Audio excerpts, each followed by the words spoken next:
Hi, I'm Melvin Wood. I'm a flood defence engineer and I work in Somerset for the Environment Agency and particularly on the flood evacuation project we've got going at the moment. I want to explain to you the enhanced pumping strategy and the work we're doing in and around Moorland, Northmoor and Saltmoor. First of all, I'd like to talk to you about how we're going to divert water from the River Parrett down through the Sowie and out to Kingsedgemoor Drain. And the philosophy behind that is that we will take the pressure off the River Tone.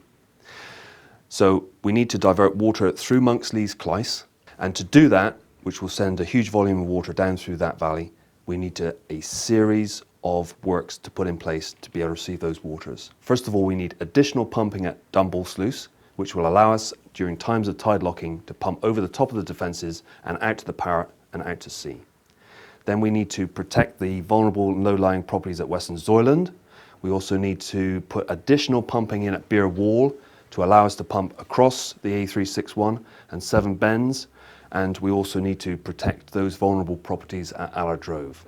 And once those sequence of events has been put in place, we can start releasing water from Monksleys Clyce. Now, the philosophy behind drawing the levels down on the Parrett means it will take pressure off the River Tone.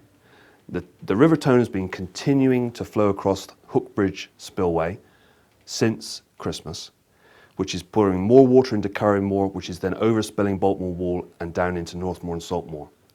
And that process has been going on and on and on. And those properties at Moorland, Fordgate and Huntworth are particularly at risk because of the increased levels of flow from the Tone. To protect those properties and water heading towards Bridgewater, we've put in an earth bund which goes from the canal to the railway line to the Parrett banks.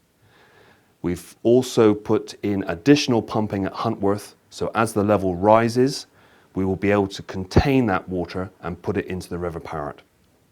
We are not sacrificing Moorland and Fordgate over Bridgewater. We are trying to assess the risk for all of these communities, because eventually as the level rises, there is a possibility that it may flow into the Bridgewater Canal and head in towards Bridgewater. So we've put in additional pumping at the docks to take off the pressure on the canal, and that water will also be diverted into the River Parrett. So all of these parts of the jigsaw are coming together.